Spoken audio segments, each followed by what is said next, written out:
number 10, Trevor Cronin. He's Rover, half forward. Daniel House will probably be the other one in the centre for the Valley. You'd start off with Brett Jeffries. Welcome to the Interleague game, grassroots football. Pity someone else didn't think about it except us. Eastern Football League versus the Diamond Valley. And Brad, you can get the game underway. Yeah, looking forward to it, Alex. It should be a terrific game this afternoon. Pretty cool conditions, of course. Typical wintry afternoon here at the Donvale Reserve. Eastern Football League versus the Diamond Valley Football League in the Senior A game of Interleague for season 2004 as Dean gets the first effective kick of the game. Only travelled as far as the mark taken defensively there for the EFL by Ames, and Ames switches play to the outer side of the ground. Easton looking good early. Mark taken in the middle there by McCormick. He wants to play on. Forced himself onto his left foot that time, inside 50. Ball was socket away. Plenty of Diamond Valley defenders back there, and a strong tackle applied. Some terrific defence there from the Diamond Valley Football League, forcing a ball up, and the bounce down will take place about 50 metres out from the Eastern goals. Umpire Webb's, Brad, is the shorter one as he throws the ball up in the air, and it was probably Jeffries that won it, but Eastern take it away from the bounce of the ball, cleared by the Valley out of deep in defence, but not by too far, and a snap at goal on and tapped through for a point there. It was number 24 of the Eastern side there, in Graham Johns from Blackburn. Gets the first score after it being rushed through. Very talented footballer. Graham Johns can play at either end of the ground, quite often gets the big jobs on the most dangerous forward from the opposition, and can play in key position at either end of the ground, but it looks as if he started in the forward line as the Diamond Valley bring the ball back into half-back. Jeffrey went in hard. It came out then to Corelli. Corelli's kick into the middle, and the mark taken for Diamond Valley as again they surge forward. Lovely long left foot kick, the mark taken for the Valley inside 50. It was a beautiful kick there, and I'll have to get Topster to tell me who number 40 is, because I haven't got a 40 on my list either. And as the umpire pulled up play, umpire Groves, Dale Nolan is wearing number 40 instead of the number that I had down for him. So Dale Nolan has got the mark there in the centre of the ground. It was... Looked like it might have been Cronin who kicked it to him. It was a beautiful kick onto his chest. And let's see what Dale Nolan can do here from just inside 50. Distance will test him. Seems to back his chances though. The kick falls well short though, and a good mark taken defensively there by Little. Such a reliable defender, of course, Little for the Noble Park Football Club. Today representing Eastern as the kick comes out there to Goodlett. That's not Goodlett, of course. We'll just have to pick up the player there wearing number 10. For Eastern. Short pass is on. Julia takes the mark at the true centre-half back position. Neat kick out onto the broadcast side of the ground. Eastern have a couple of runners to make the contest. Hackett did well. Dished it out to McCormick on hands and knees. Julia got it out to Hackett once again.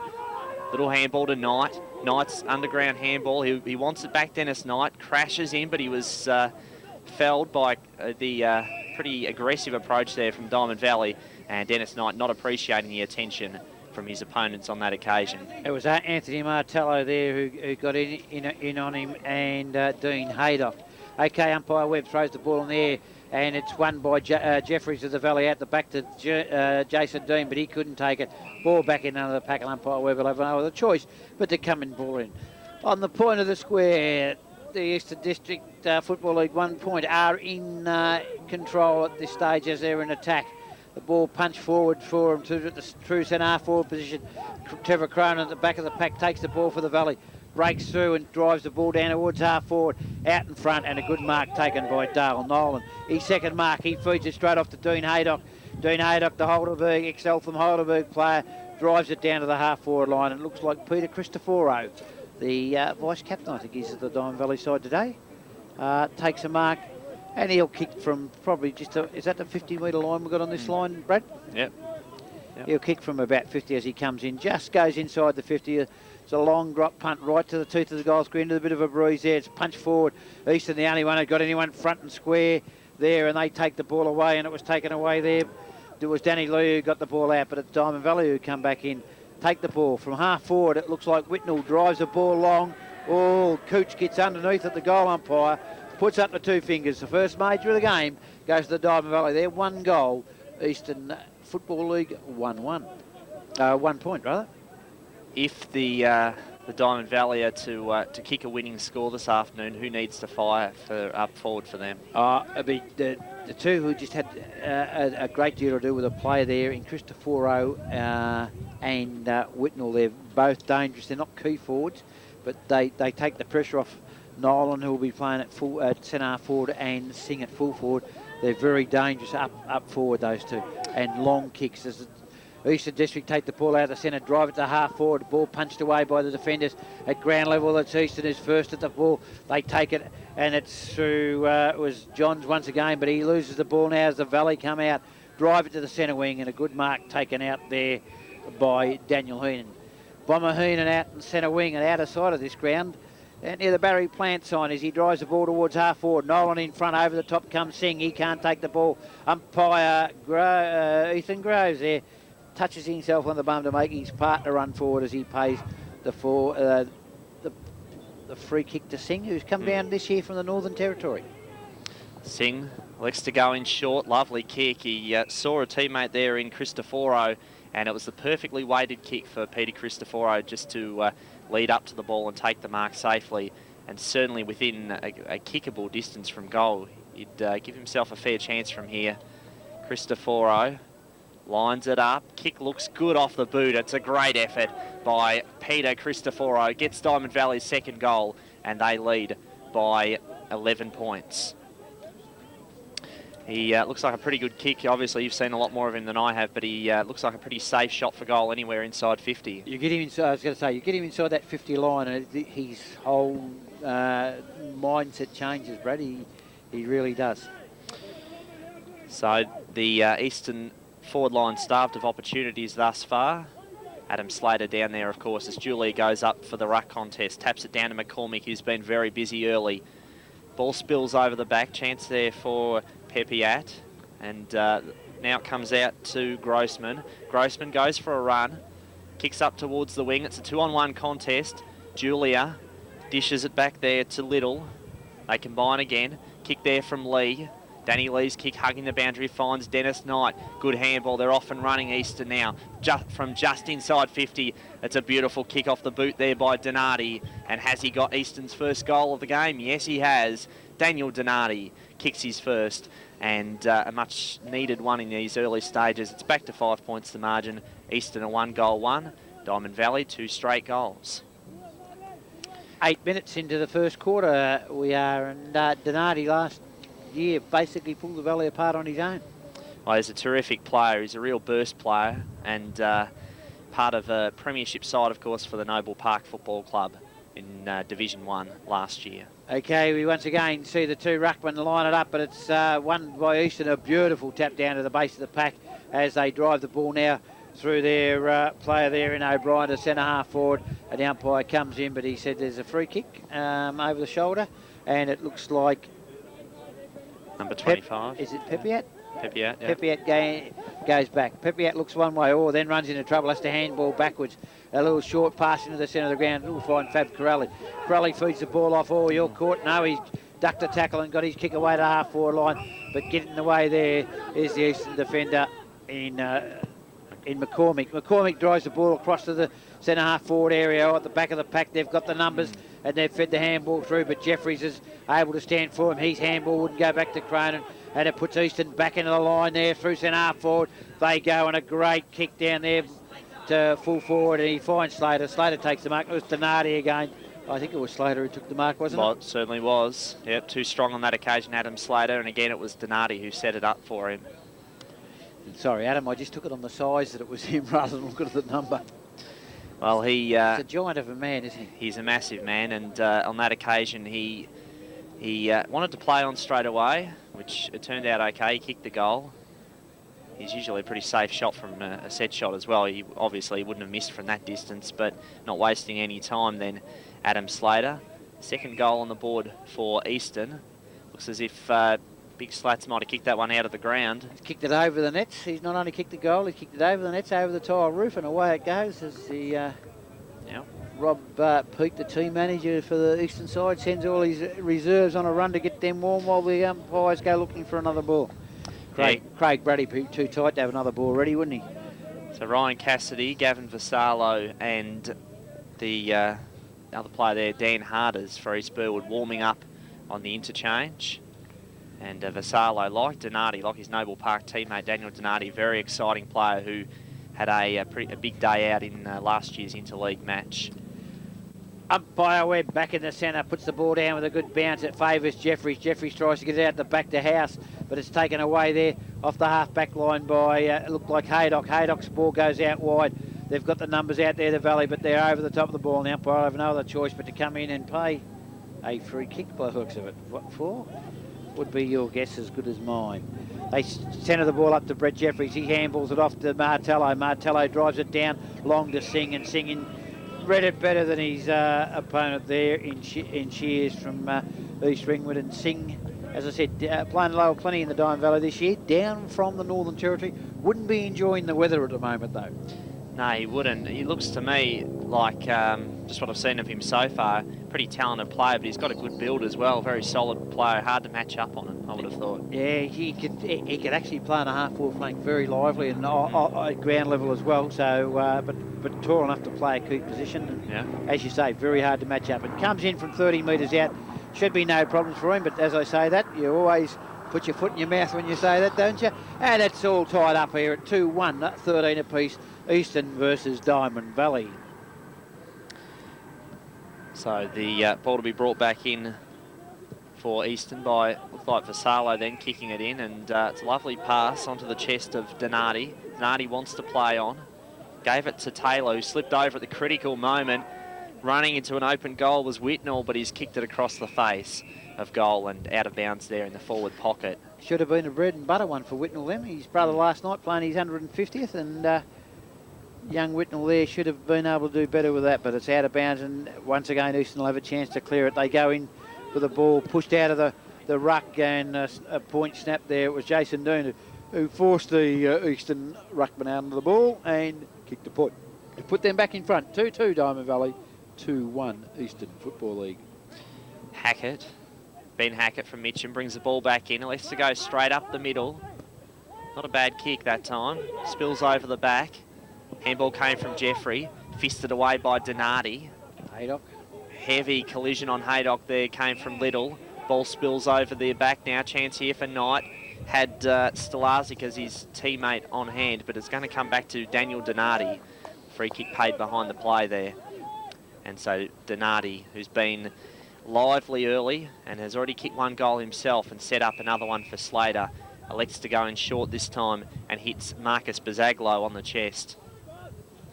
Bazaglo, part of the 2002 Premiership team for East Ringwood, having a fine season this year as well. Beautiful. Kick right to the heart of the square, huge pack back there, almost a mark. She had a fair bit of it. Grossman got the handball away as Diamond Valley charge out of defence. Cronin's kick up towards the wing. 2-on-1 contest. Lee spoiled from the back. They're off and running Eastern Football League. Came down to O'Donnell. Tongue there, Brad. Oh, what a beautiful kick. And it's marked by Eastern. Eastern at half forward, drive the ball, centering, beautiful kick across to the centre half forward position. Puts it in the hot spot, picked up there by the number 20 of the side, Lucas Murphy from Mitcham. And he snaps the ball, but the wind didn't quite drag it back enough for him, and it goes through for a point. Kicks a lot of classy goals, Lucas Murphy, anywhere inside 50. He's very dangerous on the run, but on that occasion just couldn't quite pull it back. Okay, we wait down there at full back for the Valley. They look around as big clump of players at centre half back. But they, he's going to kick it to himself and play on now. Runs over the line and looks up towards Brett Jeffries to do the hard work. He's outnumbered there, and the ball hits the ground at the base of the pack. It is House. House gets the ball across to his teammate.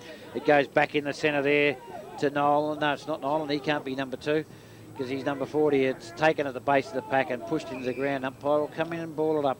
It's centre half forward for the Eastern side. 2-2 apiece we have here. Eastern Football League, grassroots football at its best. Playing the Diamond Valley 2-2. Tight game, very tight start, and nothing in it so far. Little handball came away then from Martello. Diamond Valley teamed together well then, and Cronin has it at half back. Banks the kick to half forward, finds Cristoforo out in front of Lee there. and taking the mark safely on his chest. Elected to go in short and got it to Martello. His short pass is effective as well. Loose players everywhere for Diamond Valley. Corrali couldn't take the mark that time. But gets support at ground level, and it's a snap goal there. And it was Cristoforo who followed up his kick, his short pass to give Corelli support at ground level. It wasn't probably the best kick across the ground, and it takes them on to 3 goals, 3-2-20, Diamond Valley playing Eastern 2-2. Well, a little surprised at the lack of pressure as they streamed forward then, Diamond Valley. There was loose players all over the place, and in the end, Eastern were let back into it a little bit by the fact that Corelli couldn't take the mark initially, but certainly Cristoforo right on the scene to kick the goal. Blood rule? You wouldn't know that red stripe around that jumper, would you? Looks like McCormick coming off there for Eastern. And Cassidy? Yeah, Ryan Cassidy coming on. Sundance Kid. Luke McCormick, blood streaming from the eye. And he'll take a sit down. Jeffries fell over, which allowed the Julia to come in and take the ball, but it's Diamond Valley at ground level to pick it up. Drive it back to half forward, and touch umpire said so. Nolan has to hand back to the man that kicked it to him. Looks like one of the kings as he drives the ball down, and a beautiful kick down to Singing. If I was feeding him, I'd yell for 25 for the push down, but I won't. Well, if he'd got it, he would have just about been a certain goal, you would think. From here, it's going to test Sing. We saw him miss one from a similar distance, maybe even a little bit closer in, only a few minutes ago. Radio commentators in a way, but we'll see it through the air, and he's shocking kick, and you've caught it straight off the boot. I mean, go back to Darwin on a kick like that, you wouldn't get far. Okay, the ball brought back in. Single put his hands up, but it's a good mark taken. Shears gets a handball straight off to his teammate and got it, gets it down to half forward. And what the umpire called there, someone was holding, and Haydock.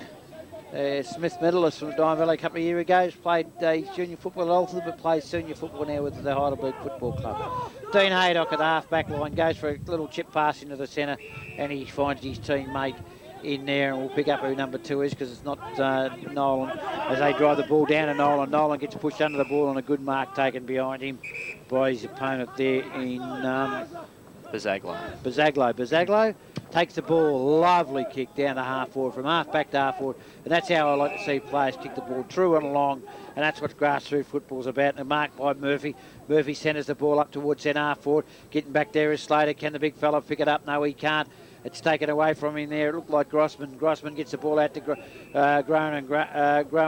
He gets it onto Anthony Martello. Goes through half forward down towards Cristoforo. But getting across in front of him there is Daniel Lee. And Daniel Lee for Easton holds him up at half back. Lee at half back drives the ball back down along across the centre line. Up towards the wing, fisted away there by Jeffrey that time in the contest. And he's forced a boundary throw in. And certainly Diamond Valley's teamwork with their field kicking has probably been better so far. They've hit more targets. Eastern have elected to kick more to a contest.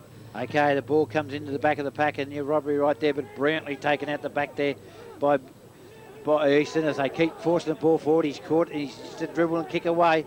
House can't get there. Diamond Valley try to lock the ball up at centre half forward. They tap it out now. Who's going to be first to recover? It's going to be Heath Ryan, gets the ball out wide. Cristoforo's underneath it, but recovers better. Goes for the chip pass into Singh, and Singh, got to hold those. You buy a pie and hot dog, you don't spill them on the ground. And that's what you did then as the Eastern clear the ball up to centre wing. They go through there. They can't get the ball past half forward though. This time it's picked up by the back of the pack there by Julia. Julia drives the ball long down to Slater. Glowry leads him under the ball. Comes out the back. Who's going to be first to recover? Slater is. He gets the ball. A little chip kick towards half centre forward. But it's Haydock back there. Goes for the old Johnny Beckworth kick. Gets pushed down and held after he takes it. And the free kick's paid downfield. And it'll be taken, I think, by Anthony Martello getting back there. It's Knight standing on the mark there. And Martello just considers his options and then elects to go in short.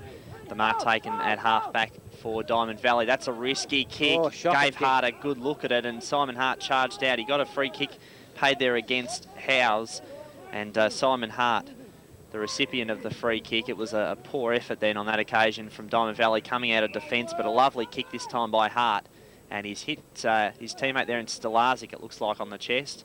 Matthew Stolazic from Mitcham Football Club.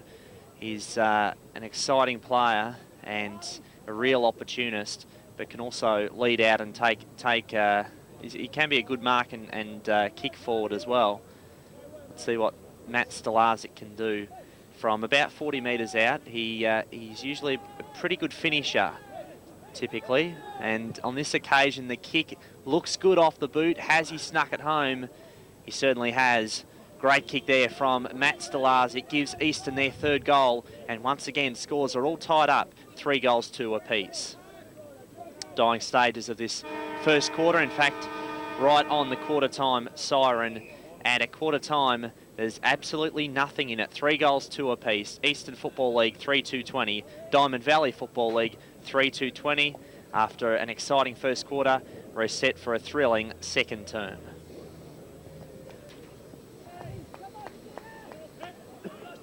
So just about set for a start in the second quarter here at the Donvale Reserve. The first quarter, there was nothing in it really between the two sides. 3 goals to apiece in this Interleague game for season 2004. It's the Senior A Interleague match, and it looks like it will be Brett Jeffrey to start off in the ruck against Brad Julia.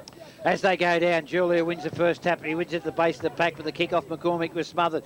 Another kick by Easton, drives it towards the half-forward line, but coming out to meet at the Diamond Valley Ave, Grossman's handball goes through to his teammate from Bundoora in Trevor Crone, and he drives the ball to half-forward. Nolan up in front, takes it, tries to feed the ball off, but it's the Eastern back line that stands for him, and it's McCormick who got back there from the centre and drives the ball down to half-forward. Grossman gets back, takes the ball, has to turn and look. Who can he spot up with the ball? He does, and he spots up out in front of the cameraman here, and it's Arnold. Arnold into the centre of the ground to Martello.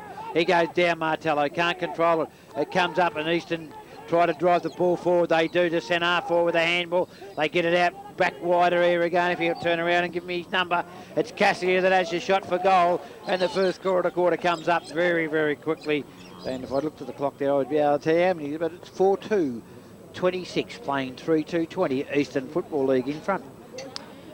Ryan Cassidy, his first season this year at Vermont, and he's done pretty well for himself as well. And the only Vermont player, in fact, in the Interleague side this afternoon, which is a little bit of a surprise. East Ringwood have the lion's share of representation today. Some 8 or 9 players from the East Ringwood Football Club playing this afternoon as Jeffrey goes up against Julia in the ruck. It's been a great battle between those two so far. Donati runs through the middle. Lovely kick out in front of Slater, and he's taken the mark. It's not Slater there. Slater, he's not big enough. No, it's Hollowick, Brendan Hollowick. You'd need 2 of Hollowick to make it Slater, I think. Yeah, I think Slater doesn't usually lead out quite that far either. But certainly Hollowick on the lead there, and second year at East Ringwood this year. He's kicked plenty of goals as well this season. Hollowick's long left foot kick looks good off the boot, and it's straight over the goal umpire's head. So a terrific start to this second quarter by East Ringwood. Brendan Hollowick kicking his first goal of the day, and Eastern have got their 5th. And while that goal went on, it takes in 5-2 to 3-2. Eastern in front. Off the ground came Ryan, and on went Sannington for the Diamond Valley. As we wait for umpire Ethan Groves in the centre of the ground to put the ball back down. Once again, there'll be Jeffries and Jules going against it. Who's going to get the run at Jules? He gets it down. He takes the handball back himself and drives it down to half forward. Oh, misjudged there by the Eastern forward. Goes back to Diamond Valley defender, takes it to the ground, and he falls down with the ball. And Big Slater will come out and do the ruck work here, will he? Looks like he will. He's approaching the contest, and certainly won't be. He's not there to rove the pack, so yeah, I think we'll see him go up for the tap. And Jeffries pushes back into him, but Slater holds his ground, gets a hand and down, but it's taken away by the Valley through a handball through the centre. It goes out there, and that's Arnold. Arnold drives the ball down to half forward, coming up to meet it. The Valley player, no, he's paid the mark, the umpire. At the back, it's Easton who take the ball. Handball across there to Little. Little gets the ball on now to half back, and the ball taken there by Ames. Ames with the ball off, they drive it down a half forward. Who's going to take it off the back of the pack? Easton drive the ball towards the boundary line. Couldn't quite control it there, McCormick, and he's in everything. McCormick, isn't he? Covers a lot of ground. Yeah, he's a terrific player, and obviously for East Ringwood usually plays more in the midfield, but he's certainly given plenty of dash out of defence so far today as well. Lively start to the game for him as Julia wins the tap down this time. Plenty of players around the ball. Hart did well, crashed his way through, got it out to McCormick. There he is once again. Luke McCormick measures the pass up towards centre half forward. He'll get it back again, McCormick. Throws it on the boot, Slater the target, and hits him out in front. And Luke McCormick, 3 or 4 great efforts in that passage of play then. He's had a terrific start, and as you said, he's been in everything. We actually saw him go off the ground in the first quarter under the blood rule, but when he's been out on the field, he has just knocked up getting kicks. As we watch Slater from centre half forward, a beautiful kick comes in, but the wind probably just drags it across a bit, I'd say, and 1 point to take him on to 5-3. 5-3-33, Eastern playing Donvale 3-2-20, and you're right about McCormick. Works hard defence, travels through the centre and then goes up forward. So he's covered a lot of ground as they come in with the ball, and it's Grossman who kicks it long out to the centre wing. Getting across there was Dean, spilt the ball to the ground, but Easton have got the players there, but it's taken away by Valley, who ended up with more numbers at ground level. They drive the ball through Coon into centre half forward. Oh, good effort there. No mark paid. Off the ground go the Valley, but the handball out the back of the pack. Easton drive the ball now up towards centre wing. Up here on a lead is Goodett can't take the ball. Martello, it looks like gets back and got taken out of the play there as he tried to tap the ball across to his teammate there in Pepiat, and it looks like Anthony Martello drives the ball to the true centre half forward position. Oh, the ball didn't sit properly for the player there, but he gets support at ground level if he can take it away. House, he does through centre half forward. He drives the ball long to full forward. Getting back there, the Valley got no numbers there, and it's taken away from the back of the pack by Shears. Shears Easton clear the ball out, and he cleared it right out onto the Donvale Football Club scoreboard sign here, where it sees them up by 13 points, but he kicked it out of bounds and a fall, and it looks like Singh, the Northern Territorian, who would be absolutely freezing out there on this ground. Whitnell back on for the Diamond Valley. That was an uncharacteristic error there by Daniel Shears in defence. He'd be disappointed with his effort on that occasion as Singh lines up. He's had a couple of opportunities from a similar distance so far. This is a much better kick off the boot, and this time he's got his act together. Great goal there by Singh as Diamond Valley register their 4th goal, and they still trail Eastern 5-3-33, Diamond Valley 4-2-26. That was a much better effort that time from Singh. Yeah, he really went back and looked comfortable at going back, where the other 2 times he's sort of gone back and just thrown the ball to the foot. Ball back in the centre as we watch the umpire Groves, and we're going to have Jason Dean's gone into the ruck to see if he goes against Jules, and it's probably Dean who just wins it down, but only to the base of the pack. Corelli can't take it away for the Valley. It's picked up again by Easton and driven up to their half-forward line. The back of the pack, Haydock takes it, drives it to the true centre half-forward position. Singh comes across in front, and as we said, he's like a half-forward flanker who can swoop. He's big enough to play at centre half-forward, and he marks at the true centre half-forward position.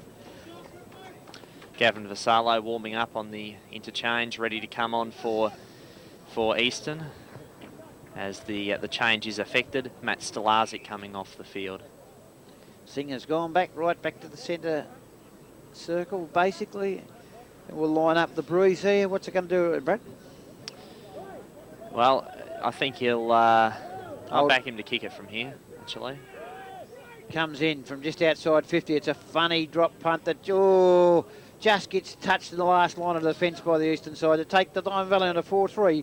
1 goal behind Eastern, who are 5-3. As we see a change about to be made by the Valley, as number 14 looks like he's going to come on the ground, and that will be Mark Favier. Hart's kick to half-back was effective. Mark taken there for Eastern. Looks like it might be Bazaglo. High kick by Bazaglo up towards the wing.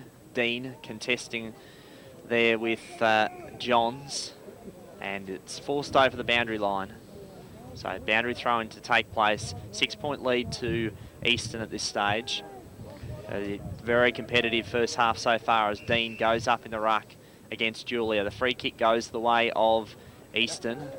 Yeah, held because Dean was behind and held him as he tried to force his way to the front. Julia goes to the centre forward position, and a good work there by the big centre half forward in Graham Johns. Johns takes the ball in the middle of the ground, sees the lead out wide there, but getting across there first is Andrew Pepiat, and he takes the ball for the Valley. Slips over as he tried to play on, but the umpire hasn't called play on, so he's allowed to take his time, and he chips the ball up to Grossman. Grossman decides to play on for the Valley, takes it, steps around one and goes for a kick towards where a good mark is taking there, and that looks like Nolan. Nolan in the true centre of the ground, goes across the half forward line. Oh, sings up, the ball punched away from him. Oh, you're caught and dropped the ball, umpire. Didn't pay the free kick, threw it out in the end, and that was the only reason he paid the throw, was the umpire was too slow to pay the first free kick, so he paid the second, and that umpire grows. And you're not allowed to bag the umpires, they tell me, in these games.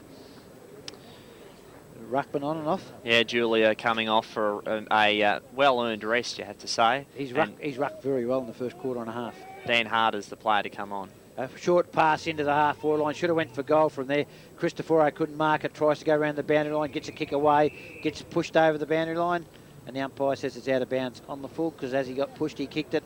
And the free kick will be paid to Easton. In the last line of defence, down near the little old Donvale scoreboard there. They're not allowed to take it down, are they? Not too sure about the state of affairs there. There is a player hurt in the forward pocket for Easton. No, back pocket.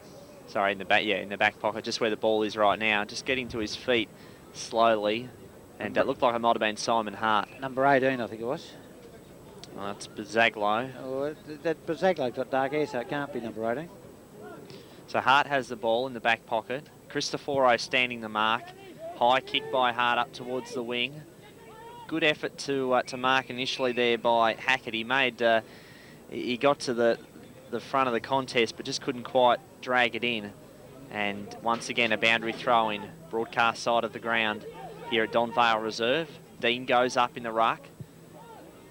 Kick comes up towards the wing from Bazaglo. Murphy missed it, missed the tackle as well. Pepiat did particularly well, worked his way through, and it was a lovely kick. Comes out to Corelli. Corelli's kick is good as well, finds Singh, and Singh taking the mark right on 50.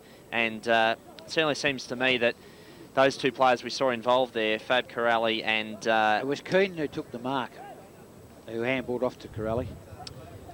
Okay, well, we saw Pepiat as well work his way through the... Pepiat from half-back is really a key to the Valley's game, is setting up the run. And Daniel Keenan, who took the mark, is probably the other one. I was just going to say, Pepiat and Corelli both seem to use the ball particularly well, very constructive. Very constructive. And if they can find someone like Keenan, who's always willing to give it off.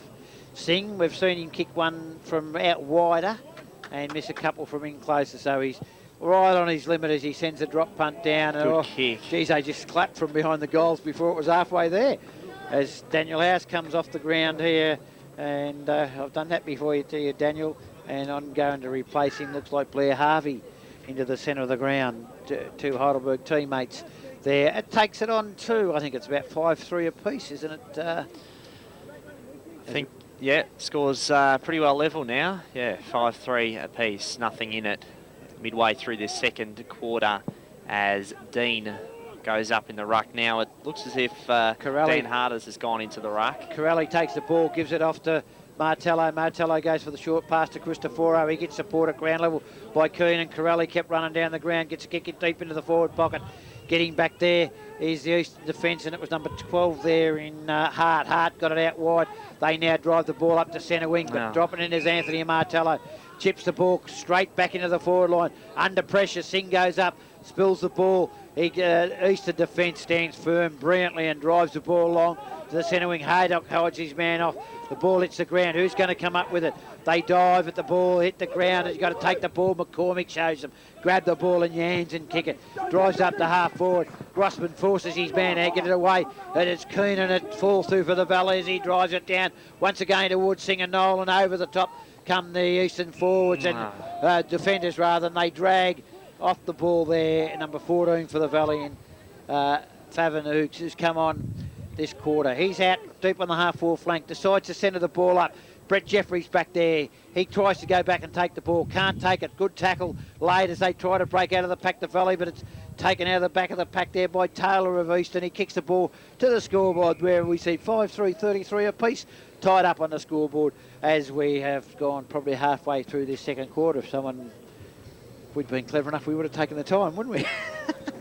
think it's only 20-minute quarters, judging by that first quarter, first term. Yeah, 20 minutes with no time on added, at least in the first half, for these interleague games, as we've got a ball up once again. And so it should be, because the commentators shouldn't have to stand up in the cold. Well, we are standing up too, and it's a long game to be standing up the whole time if it's with time on added.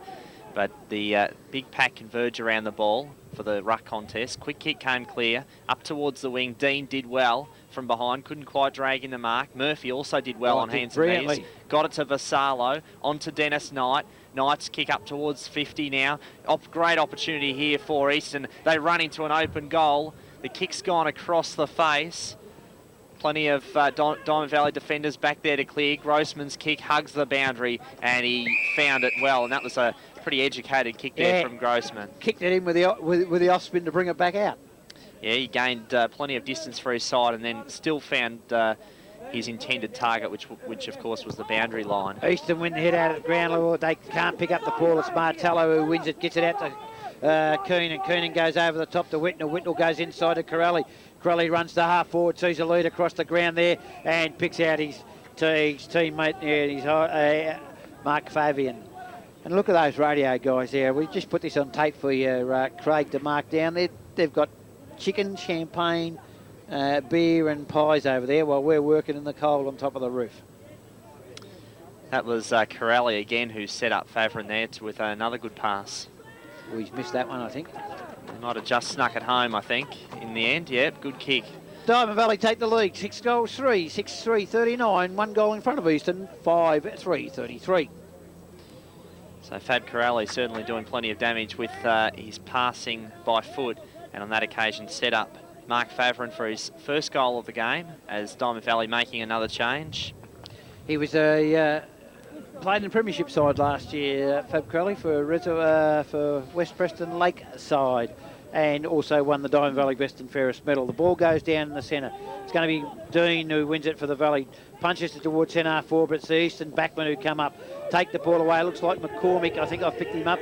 He's been in absolutely everything. A star player, McCormick. Drives it to centre half forward. Slater at the back can't take the ball. Knock forward. Who's going to get there first? The two number 6s, Donati and Martello. The ball spills free of them. Handball for Haydock. Haydock should get it through to Keenan, but doesn't. Take a bounce as he runs through the centre. True centre half forward position. Gives it across to Nolan. Nolan back to Haydock. Haydock's inside half forward. Has a snap for goal, and his mother won't be pleased with that because he's only kicked a point to take him on a 6 goals for 6-4-40. Diamond Valley 5-3. Eastern 33. Joel Ames coming off for Eastern, and it's Peter O'Brien coming back on. Surprised O'Brien hasn't been used earlier. Such a fine player throughout Noble Park's premiership campaign last year, as Simon Hart brings the ball back in. Elects to kick to the true half-back position. Good handball there. It's ended up for Diamond Valley with Keenan. Keenan's long searching kick has plenty of distance, but not the accuracy this time. And just one behind, which takes the Valley on to 6 goals 5, 41. Eastern a 5-3, 33, and at an 8-point deficit, I dare say that's the biggest lead Diamond Valley have had so far today. It's probably the biggest lead in the game, I would have thought. Yep. At this stage, ball's been really in good grassroots football. Going from end to end as players really show that they're here to play football, not just play that defensive stuff that the other big mob play. A little short pass comes out the back, and a good mark taken there by, looks like Hackett. Hackett at the true centre half back position for the Eastern side. Does it look as the ruckmen are going to change again, are they? As number 21 comes on, Julia, and 14 goes off. They've got the ball still. McCormick at centre half back now. Drives the ball to the true centre half forward position. From behind, Pepiat should have punched. He couldn't get there. And a good mark taken by Murphy. The Irishman drives the ball forward to Slater, and Slater comes out. Can't take the mark. Taken away from him. Kicked forward. Grossman just keeps the ball in front of him. Now breaks through centre half back. Drives it to centre half forward. Sing up in front. Spills the ball. Who's going to run off the back of it? Fabian takes it, runs into the open goal, should have kicked the goal, I'm not quite sure. Till the goal umpire puts up the 2 fingers. 7 goals 5, plays 5 goals 3. Diamond Valley in front of Eastern. Yeah, great goal there again by Favren, who's kicked 2 in this quarter, and certainly wasn't, for a few moments there, it looked like he might have missed, but he was certainly pretty happy. The celebration started straight away. And the goal there just gives a bit of a handy buffer now for Diamond Valley. It's out to 14 points, the margin, with Easton on 5-3-33. Diamond Valley 7-5-47. Of course, both teams were dead set level at quarter time, 3 goals, 2 apiece, as Dean wins the ruck contest this time. Well shark there for Diamond Valley up towards half forward. Corrali, he wanted it, but it was taken away by Favorin. Got it back to his teammate there in Harvey. Inside 50, plenty of Eastern defenders back there. Well played now with Shears. And they come out of defence, Eastern, up towards Julia on the wing. And Brad Julia had his name written all over it, took the mark, dishes off the handball. They're off and running now, Eastern. Lovely kick onto the chest of Murphy. Lucas Murphy presenting himself again. Floating the kick inside 50. It was not his best effort. John's got hands to it though, but there's plenty of Diamond Valley defenders to clear. Socket along the ground. Here they come now, Diamond Valley. Up towards the wing. The kick there came from McGee. Fabian again. Corrali, it's Favorin, sorry. He's having a terrific second quarter. Really putting his stamp on the contest in this second term. There's plenty of leads on offer, but he ignores those. Elects to kick right to the top of the goal square. One-on-one contest, and some good work done back there by Cameron Taylor to force it behind as Diamond Valley stretch their lead out to 15 points. As we see there, 5-3 on the scoreboard, 33 is the Eastern Football League. Diamond Valley would be 7 goals, 6-48.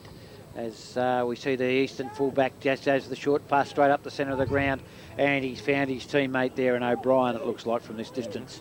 O'Brien at the just inside centre half back has a call out the commentary side, and that's the way you bring it, guys, so we can see the numbers. It makes it easier on us now. He decides to go back in the centre, and it's a brilliant kick. And you're dead set right about the 20-minute quarters. At 42 minutes into the tape, we see the scores at half-time here. 7-6-48 Diamond Valley. Going at half-time, 15 points in front of Eastern, 5-3-33. And we'll be back with no doubt an exciting third quarter in just a short while. Welcome back to the second half of the Eastern Football League versus Diamond Valley in Grassroots Football Weekend. 5-3-33 Eastern plays 7-6-48 Diamond Valley. And we should be through a great second half of Football League because first half's been pretty good standard all across the ground. Yeah, it was a terrific first half. In the first quarter there was nothing in it. Scores level at quarter time. Towards the end of that second term, there's no doubt Diamond Valley just started to pull clear, and probably the last 5 minutes, wasn't it? Yeah, and it was mostly through Mark, is it Favorin? Favorin and Corrali that they were terrific in the latter part of that quarter. Okay, a poor bounce sees it favour Diamond Valley as it goes back to where Brett Jeffries tried a little tap out the side, but the umpire has to come in, and he's paid a high free kick, and who's it to? At the bottom of the pack there looks like Anthony Martello of the Diamond Valley side at the centre half back position. Drives the ball down to centre half forward. The ball stands up in the wing. Singh couldn't get to it. Off the back of the pack is that Favorin again. He chips the ball across to Jason Dean out in the lead. Like his father, couldn't bend his back as he loses the ball, and it's taken out by the Eastern defenders. A one handball across, and they drive the ball back into the centre of the ground. Sitting under it, a Diamond Valley player. Would have a high tackle on him, and good ground there is Justin Arnold. And Pato would be pleased with that from the bench. So Arnold has the ball in the middle. Floating kick inside 50. Not his best effort so far today. That's Little tracking it down. Adrian Little's handball was pretty effective in the end. It's up towards half-back now for Eastern. Vassallo, his handball really was one in hope. It was intended there for Knight, but he was stripped of the ball. Ball spills clear now. Plenty of heavy work done by Jeffrey. Chance now for Eastern as they surge forward through Donati. Floating kick by Donati, and it's well marked there in defence by McGee. Sounds like a bar, does Willie? Judged it very well then, McGee, and his kick finishes up with Corrali. Strong tackle applied there. It will be a free kick for a push in the back to Eastern. Against Pipiat. Didn't seem to be all that much in it. He was on the deck there, Murphy, and just got a bit of a nudge while he was on the ground. Gee, they could get lost down there, couldn't we, with McGee and Murphy down there? Could be a real Irish drink-up. Certainly could be, as Murphy will line up from pretty well right on 50. And he is a beautiful kick for goal normally. Let's see what he can do in these conditions. There's the kick from Murphy. Looks good off the boot. Has he snuck it home? I think he has. Great effort there by Lucas Murphy, and gives Easton the much-needed first goal of this third quarter. 6-3, 6-3-39, Easton 7-6-48, Diamond Valley. Lucas Murphy was the leading goal kicker last year for Mitcham, as they were preliminary finalists, so they had a terrific season in Division 1 last year in the EFL. I reckon that boundary rider down there needs a bucket of hot water over him. He's got ice or otherwise. As we wait for the boundary, field umpire to put it down, it favours Jules, but he can't get to it. It's taken away by Easton. The handball intercepted, but knocked out to Donati. Donati drives him down towards Slater, coming out, getting across in front of him. The ball's punched away. Can Corelli get there for the Valley? No, it's picked up by Easton. The handball fed off the back of the pack there. Back to Bajazio. He goes towards full forward. The ball pushed away. And who they paying? They're paying a free kick to the Valley, and it looks like Daniel Keenan running out of the back line. He's had 3 bounces as he goes past the scoreboard. He has 4 bounces. They say 5 on the radio because they can cheat because they're not looking at it. As the ball goes down to past the centre wing, Nolan falls over. Free kick paid out there, and it looks like Fabian. Fabian takes the ball, goes to the short pass down, but it's a poorly directed kick, and a good mark in defence taken there by, I think it was Taylor. Taylor's little chip goes over there to, is it O'Brien? It's, no, it's Hart. Hart with the ball now. Lovely kick down towards the half-forward line. Sees his lead out there, and a brilliant lead there done by Murphy, and Murphy takes it. The Irishman gets the ball across to the half-forward line. Getting in the way is Brett Jeffries of the Diamond Valley. True centre half-back position. He takes a mark. The lead up by Jason Dean, but he goes shorter out wide, and he finds his teammate out here as they run off with the ball and drive it down now long. House will have to get across. Singh comes up. Oh, there's clash of bodies, but it's taken, and Singh wins the handball by deception as he drives the ball down in front of the Diamond Valley coaching box, and it goes out of the line, over the line and out of bounds. Out of bounds to the half forward, just outside half forward. Kenny Andrews down there. No, it's not.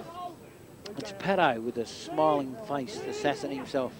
Dean can't win it. It's Easton off the ground level, but intercepted there by the Valley through Justin Arnold. Easton's another poor kick, goes across the centre of the ground. Cronin has to punch the ball away. Arnold goes back and wins it. Tries to feed it back to Corelli. Corelli comes out wide out here to Nolan. Nolan takes the ball, has to move past the cameraman as he gets his kick down towards half forward. Doesn't go anywhere, feeds it back, does the Easton, and a kick taken away there by O'Brien. O'Brien gets it down to half forward, punched away by Pepiat from his opponent there in Murphy. And it's a great duel, Pepiat and Murphy. They're covering a lot of ground between them, aren't they? Yeah, it's been a terrific battle between those two, and certainly Pepiat, when he's had the ball, has used it particularly well, but Murphy always looks dangerous when he gets his hands on the footy, as Julia wins the tap this time out of the ruck contest. They're off and running now, Diamond Valley. They can raffle it in the middle. Martello got it to Corelli, had him close by. Corelli's kick inside 50. The mark taken. Good strong grab there by Dean in front of Hackett. Just like his old man there, Jason. Dean taking the mark there. His old man would have just plucked that. It was like, as he used to say to me when he used to play, just like plucking apples. They teamed well through the middle then and found space, and certainly Diamond Valley, they're kicking into the 50 for their forwards. It's been terrific today, and certainly Dean he was given every opportunity there by the kick from Corelli. Dean's kick is a good one as well, and Jason Dean kicks his first goal of the afternoon. Takes Diamond Valley 8 goals 6 lead, Easton 6 goals 3, and we're lucky it was Jason Dean who kicked it, not his old man, because his old man wouldn't have made the distance. 15-point lead now for the Diamond Valley, and 1 goal apiece in this third quarter. Still great football, both sides not afraid to use the ball, flick it around and run it up and down the ground. Umpire Webb in the centre of the ground, puts it down, and it's a straight up and down bounce, probably favours Jules. Jules brings it to the back of the pack. The Eastern drive it just towards their half-forward line. Out they come. Was it Murphy who took the ball, fed it across to his teammate there in Lee. Lee sends the ball down to the Slater area. Out they come, the ball punched to the ground. At ground level, picked up there by O'Brien. It looked like he drove it across the face of goal, and it goes through for a point to take on a 6 goals for 6-4, 40 Eastern. Trail Diamond Valley 8-6, 54. 14 points in this game, and we're into the early part of the third quarter. Peter O'Brien will need to have a much bigger second half than he had in the first half. Pretty quiet start to the game for him. He's spent a fair bit of time on the bench. He's one player who needs to lift in this second half as the kick comes back into the path of Jeffries. And Brett Jeffrey takes the mark on his defensive 50, banks the kick to the wing, one-on-one contest. Spoil came from the back there from Shears. Again, looked like they were about to be off and running then, but it was intercepted by Knight. Dennis Knight throws it on the boot. Chance here from McCormick, ducked his head into the tackle from Pepiat and got a high one, but as I said, he did duck right into it. And I've got no problem with that decision. I think a player who wins the ball has the right to duck and weave, and you still have to tackle him properly. He goes out wide. Is it O'Brien out there?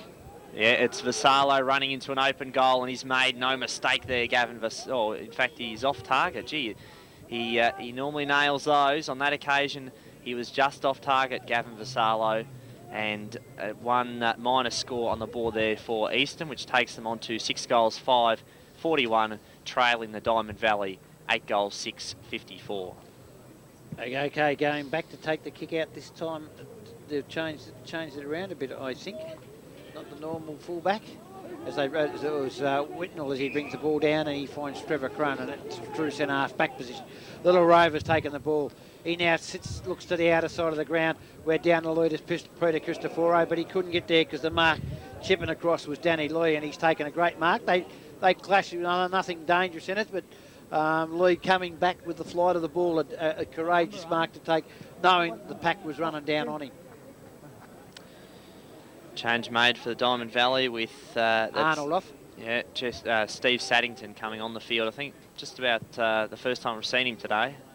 The kick down the half forward, but Jeffrey's dropping back across the half back line for the Valley, takes a mark.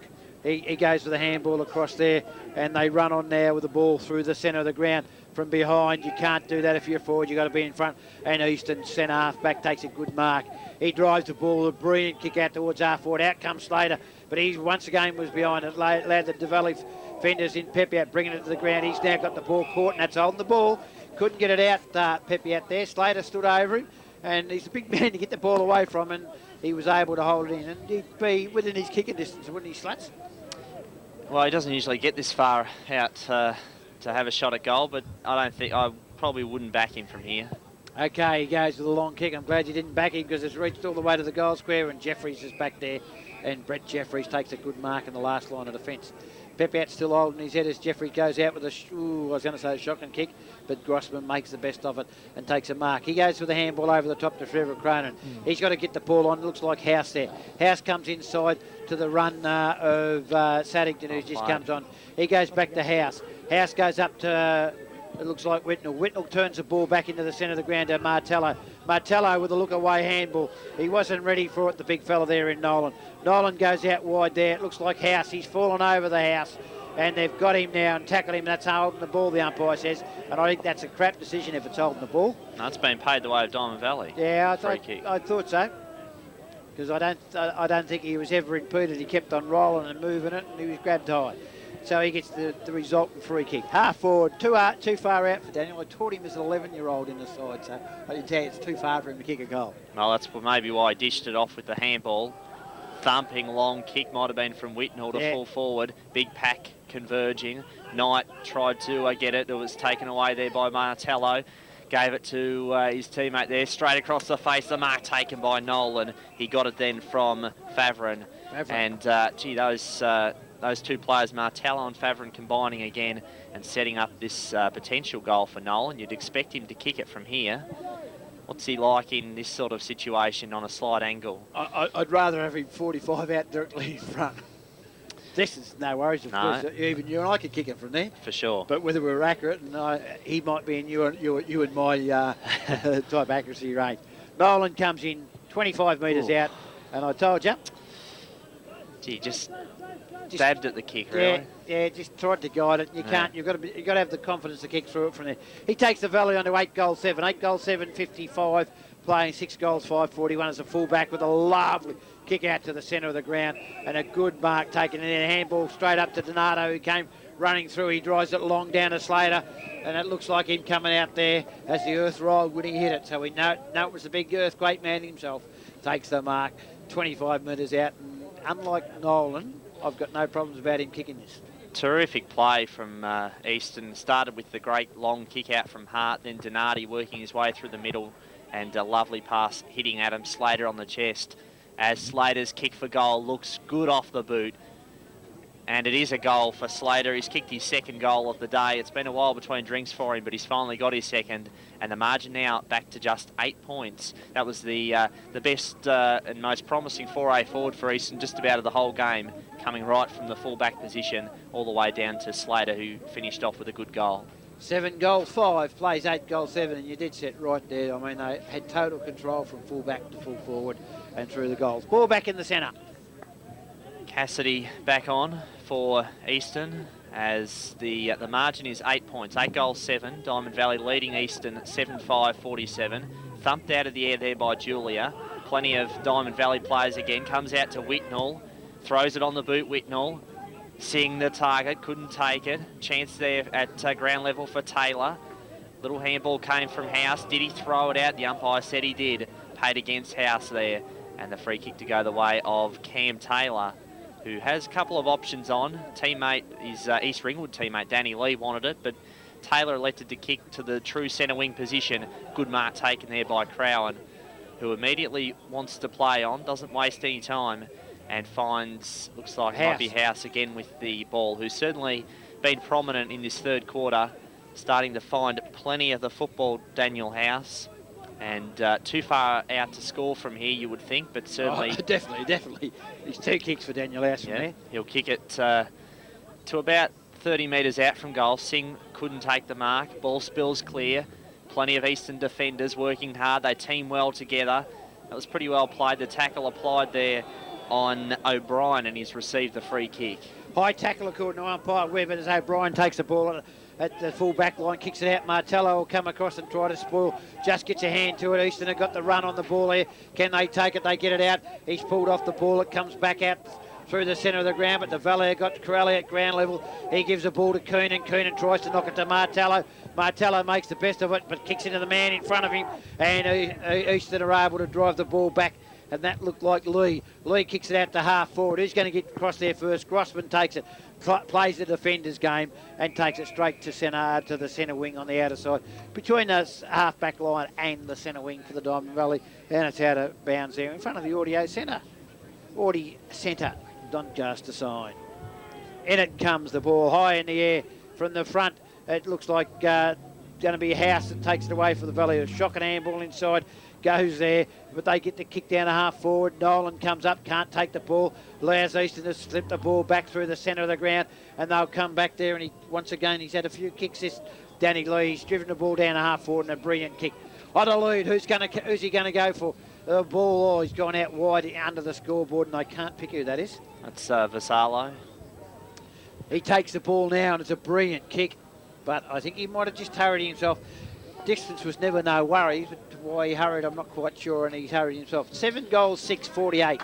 7 goals, 6-48 to 8 goals, 7-55 as the radio boys try to clap their hands to get themselves warm. And understandably so. It's getting colder and colder here at Donvale Reserve as Lowry. Diamond Valley come out of defence. It's a shocking place to come. Neat left foot kick, finds the teammate there in Harvey. Hard up against the boundary line. Harvey will go towards the House here, who's had a good third quarter so far, wins the ball at ground level. Handballs into no one in particular. Maybe he's trying to sign him up as a teammate because it was Jules who took the ball, gives it Easton a chance to go into attack. And from a poor handball from the Valley, they put themselves under enormous pressure, and the mark's being taken there by Shears, who played, I think, last quarter full back. Yeah, usually plays in defence, he often plays at centre half back, but he can play forward as well. And I just think Eastern had to probably make some changes to their structure after the first half. It didn't seem as potent as it potentially could be for them so far today. Great kick by Shears, and maybe I said that too early. I thought it'd go around 7-7. Eastern Football League, which is 49, plays 8-7-55. A 6-point ball game as the radio team try to club up some cheer for themselves. Whitnall brings the ball back in from full back, and the mark taken there by Harvey. Wanted to handball, had a teammate close by. That might have been Grossman. Grossman's kick up towards the wing. Cassidy attacks it now, dishes it off to Lee. Lee works his way around an opponent. Very high kick from Danny Lee, but an effective kick. finds Vassallo, and Danny Lee having a terrific third quarter as Vassallo. Intricate little kick, and in the end, House was there to take the mark for the Diamond Valley. We'll switch play out to this broadcast side. Saddington the target. Almost hit him in the face then. He had a couple of opponents. Well played by McCormick. McCormick paddled it out in front of himself and now throws it on the boot. Searching kick to full forward, but the mark taken defensively there by Brett Jeffrey, who has a teammate running close by. That was Saddington again, and they're off and running. Pepiat. They're teaming well together, Diamond Valley. In the end, they've coughed it up. Good pressure applied there from O'Brien. Back to his teammate there. Little kick from O'Donnell. O'Donnell's kick hugs the boundary. 20. Great opportunity here for Murphy. Sizes up the goals. Kicks it across the face, but the mark taken right on the line there by Slater. And you would think, from what would have to just about be an impossible angle, Adam Slater would have his work cut out for him from here. No, round he comes off the side to boot. No worries at all. Good full forwards. Kick those goals. And there you go. It's all tied up as we approach three-quarter time here. It's 8 goals, 7.55 apiece. And they've kicked the last 3 goals, the eastern side. And that was Pepe Attencoon and local teammates trying to play too much together rather than clear the ball out properly. Well, Slater, on that occasion, he certainly didn't overthink it, and sometimes you do see players go back and they toss up in their mind whether to have a straight shot at the goal or go with the banana or maybe even go with a left foot kick and try and improve the angle.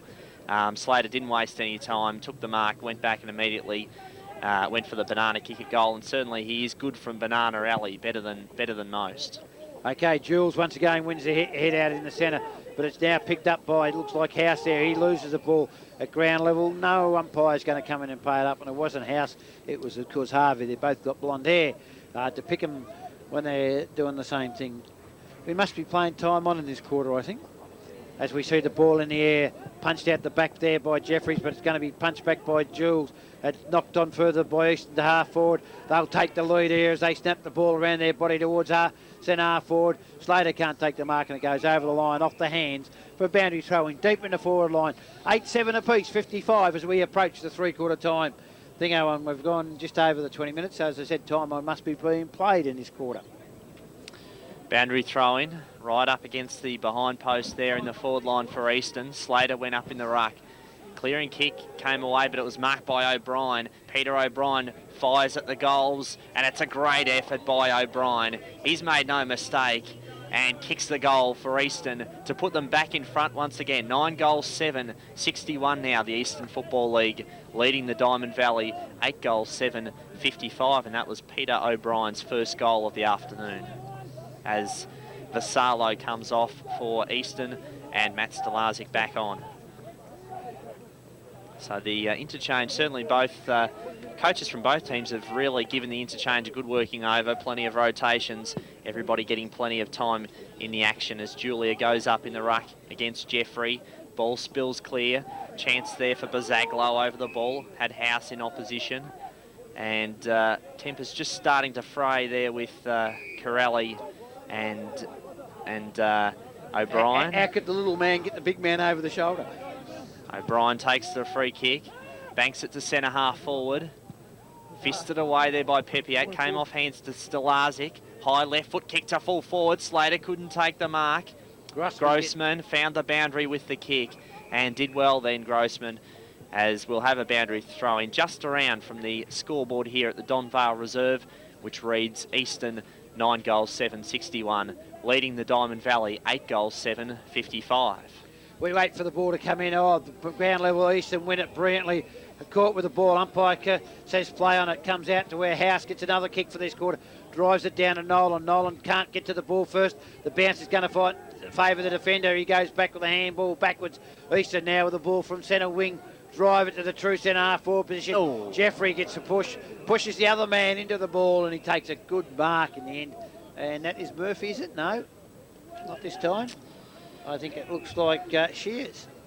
Yeah, he's got a good leap, Daniel Shears. Yeah, handballs off. Oh, he's put his teammate under a bit of the hammer there as he gave it off to Hart. Comes back now and drives it down to the big Slater, who comes out, has the ball punched away from him, but at ground level, Easton have got the numbers there. Flick the ball out in front of him towards the boundary line. Who's going to keep it in? No one's going to keep it in, as the umpire says. I'm the boundary umpire in front of the score, but there's no scores. He says, I'll throw it back in. Diamond Valley under a lot of pressure late into this quarter as the ball comes tumbling back in. Jeffrey and Slater at store, 3 or 4 up in the ruck. At ground level, Martello takes it, gives it to Coonan. Coonan gives it out wide to Haydock. Haydock goes short, and Fabian can't take the mark. It bounces off his chest, comes back with it, gets a handball to Coonan. Coonan can't take it, it's greatly intercepted. And who are you paying it? He said it come off someone's boot. I'd love to check that one out. As we see it come down here where Corelli takes the ball, feeds a handball over to Nolan. Nolan gives it inside to, Harvey. Harvey kicks intercepted, gives it back to Nolan. Nolan goes down to Singh coming out, but Singh can't take it. The backman there in Little takes it, handball over the top. He's caught holding the ball. Have to play holding the ball there and what they've paid. And the free kick will go to Singh just outside the true centre half forward position. Singh won't have a shot for goal, so his kick will be more reliable as he sees the lead deep into the forward pocket there by Jason Dean. He outmanoeuvres them all and centres the ball back up, but there's no one there for the Valley. And a good defensive mark taken down there by Cassidy. Cassidy in the last line of defence chips the ball out towards the centre half back position, and they take it. They drive it out wide. Jules is out here. He's got the height. He spills Saddington to the ground. Out it comes. Easton take the ball, feed it back here, and it looks like McCormick, Stalazic, was it? And he gets the ball down to centre wing, and it's taken by Ames. Ames now will go through to the centre half forward position. Ideal spot to go. At the back of the pack, Donati's there. Can't take the ball at ground level. Out it comes. Looks like Pepiat. Pepiat to Corelli. Corelli running through the centre of the ground. Sees if he can find his teammate there. Cristoforo. It should be a bread and butter for Peter Cristoforo. But it ain't bread and butter this one. It's a point. Ain't even the scones. And it goes through and takes them on to 8 goals, 8. 8 goals, 8, playing 9-7. A 5-point lead as we've gone 25 plus minutes into this third quarter. They tell me time one's being played in this half. It's hard, in fact, to bring the ball back in for Easton. Kick for Jules. Kicks it right out to the wing. Julia couldn't take the mark. Handball comes out to Saddington. Just plays with the ball for a little while and then gets it on to House. House at half forward for Diamond Valley. He's had a terrific third quarter, House. Let's see what he can do from here. He's just sizes up his options. High kick, really sold his teammates under pressure. No mark taken there by Corelli. Came out to the thumping kick there came clear up towards half forward. Taken well there by Whitnall. Back pedals to Pepiat. Just paddles it out in front of himself. Got a good shepherd from Harvey. Pepiat's floating kick is a good one. Up towards half forward. They're off and running. Heenan looked for Corelli. Handball was intercepted though. Heenan goes in hard again. Good tackle applied. Well played as Hart got it to Knight. Now it's with Donati. Donati up to the wing. Measures the kick. Finds his teammate at half forward. Terrific play from Easton as Shears finds Murphy with the pass. And Lucas Murphy will go back and line up for his third goal of the day. A real bad turnover there from Coonan with his handball. It certainly was. It was a terrific interception though by back there in defence, and was by O'Brien, who's had a good third quarter. Murphy getting the ball then from Shears. Let's see what Lucas Murphy can do from here. I said earlier he's usually a pretty good finisher, and let's see what Murphy can do. The kick looks good off the boot, over the goal umpire's head, and stretches the Easton lead now out to 11 points. Lucas Murphy gets his second. Easton get their 10th of the day. As interchange goes as Julius comes off, and Dan Harders coming on. Harders comes on into the centre. They've used Harders a couple of times for just a few minutes, but generally Julia has done most of the work in the ruck. And him and Jeffrey's had a great battle, and actually we see Dean also come on the ball for the Valley as the ball goes up and comes straight down. Kicked out from the centre by Easton. Who's going to be first to the ball? Grossman overruns it. They come through. The ball goes out the back of the pack to Murphy. He runs into the open goal. Oh, he passed the Diamond Valley player there, you could say, as the mark taken down there. I think it's Glowry. They get the ball out now. It comes a long way out, and it's Whitnall on the centre wing. Takes the ball. He's got plenty of room to run in. Should go over the top. And it's a little kick over the top, and he finds Nolan. Nolan went to go to handball, but goes for the short pass. It's a pass to no one in particular, because out they come and they kick the ball out off the ground, but it's picked up by Saddington. Saddington of the Valley goes into the half-forward line. Whitnall from the 50. Should line it up. From there, kicks into the man. It looked like O'Brien, was it? and he keeps the ball in as the radio team get, and they drive the ball brilliantly down to the centre wing, and McCormick should have taken the mark, but he gets the handball fed back to him. He's caught with the ball as he goes into the centre of the ground. Comes across Haydock, will have to run on it. Donati does. He spills the ball in front of him, keeps it going. They punch it forward, Easton. They're coming for this last driver there. Keenan takes it with the valley. He's trapped with the ball. Who can they give it off to, Easton here? They come back through the centre there, and it looked like O'Donnell, was it? It was, yeah. Siren goes for three-quarter time, and at three-quarter time, it's 10 goals, 8, 68 playing, 8 goals, 8, 56. Easton in front of Diamond Valley at three-quarter time. Okay, we're back here for the last quarter, 10-8, 68 playing 8-8, 56. As we see a 12-point lead to Easton against Diamond Valley in grassroots football weekend. And my co-commentator's rolling around laughing as he's seen Brett Jeffries walk off the ground at three-quarter time and not go out there. Bit of a surprise, isn't it? Jason Dean to start off in the ruck, and Dean has done some of the ruck work today, but certainly Jeffrey has had a Slater fine up there game. too. Yeah, Slater, first run in the ruck for him today, and he wins it out of the middle this time. Dean won the initial tap, but Slater sharked it nicely. Great opportunity here for Easton, and the goal has been kicked. Good goal there, might be O'Brien for Easton, who's kicked their first of the quarter. Taking them on to 11 goals, 8. 11 goals, 8, playing 8 goals, 8, and that's coming in the first probably 30 seconds of that quarter. And both of us amazed by the change of the ruckman in the centre. Might have been Shears, in fact, who kicked the goal. And terrific start for Easton, exactly the start that they would have wanted. They already lead, of course, but getting that first goal, it's quite a handy buffer now. 18 points to the margin, the biggest lead of the day.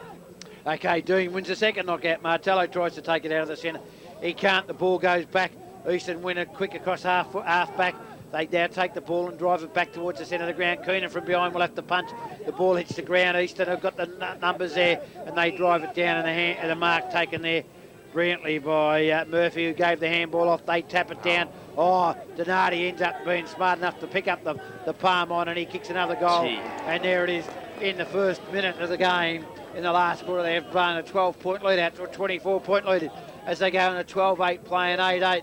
And it's come from a change that you wouldn't expect on the game, with two new ruckmen in the centre, where you thought Jules and Jeffrey were the two dominant men probably on the ground. Well, you'd think so, yeah, and obviously both teams giving their ruckman a rest to start with, but it was the Mitcham teammates combining in the middle then, Murphy and Stalazic, which really set up Easton. And then finally, terrific finish by Donati. And again, he's another player who, anywhere inside 50, he'll usually kick the goal. Daniel Donati is a terrific finisher as Bazaglo gets the long thumping kick. Shears couldn't take the mark. Grossman grabs a hold of it now. Works his way out of defence. High kick by Grossman. Up towards centre half back. Little quick kick came off the pack then. Up towards half back. Favren overran it. Handball came clear to McCormick. Thumpy kick by McCormick right to the line. It's gone through for another goal. What a start to this last quarter for the Eastern Football League. 2 minutes, 3 goals. Sees Easton go out to 13 goals, 8, I think. It is. The scoreboard's really quick over there. Luke McCormick's first goal of the day. He deserves a goal. He's been terrific. Probably faded out of it a little bit in that third term, but his first half was fantastic. He did most of the hard work for Easton, and he certainly deserved a goal then. And the Valley's probably got their hands on the ball, each of the centre ball us, but it's been Easton that has taken it away. Let's see what happens here. Who's going to get their hands on it? Who's going to take it away? It's the takeaway that's the most important. Dean gets to there first again, and it's the ball down. But it's going to be, this time it's the Valley takes the ball and it's called play on as the free kick's paid. There's no advantage, and the ball will come back, and taking it will be Cristoforo. Right in the centre of the ground, he is Peter Cristoforo. Hasn't had a lot of the ball since the first quarter. Drives it down to the lead of Singh. Singh's pushed under the ball, punched away from him and out in front of the scoreboard, which is a sorry sight with a 30-point lead on the ball. As we see coming off the ground is Arnold, and for the Valley, while going on, of course, is number 1, Haley Ryan. Ball tossed back in front of that scoreboard. Who's going to win it from there? At the base of the pack, the Valley have got the numbers, but they can't get it out of the pack. They go back a second time and feed the ball out to Corelli. Corelli gets around one and swings the ball back towards the centre half forward position. Oh, Ryan, who's just run from where we are across towards that position, unmarked, takes the ball. Right place at the right time then for Harley Ryan to take that mark as Whitnell prepares to come back on. Singh limping off the ground towards where Whitnell is. And it's probably an easy change, this one, because there's a man having a shot for goal. You can take your time in making a change. He comes in and he kicks their goal. Takes them on a 9 goals 8. 9 goals 8, Plains 13 goals 8. Eastern in front of Diamond Valley. And it's only, I'd say we've seen 4 goals in about 4 minutes of this last quarter. Yep, 3 of them to Eastern, and just that 1 goal then to Diamond Valley, kicked by Harley Ryan, who, as you called it, has just come on the ground, and in no time at all he's found himself in the right place at the right time to kick his first goal of the afternoon, as Whitnell is back on for Diamond Valley. They effect the change as Singh came off the field. It's a 24-point lead to Eastern. Strong tackle applied there by Donati. Little quick kick came clear up towards Stelazic. Couldn't quite drag in the mark. He had a fair bit of it. Had a good look at it. There's a high tackle. Free kick paid the way of Diamond Valley. Came out to Whitnell.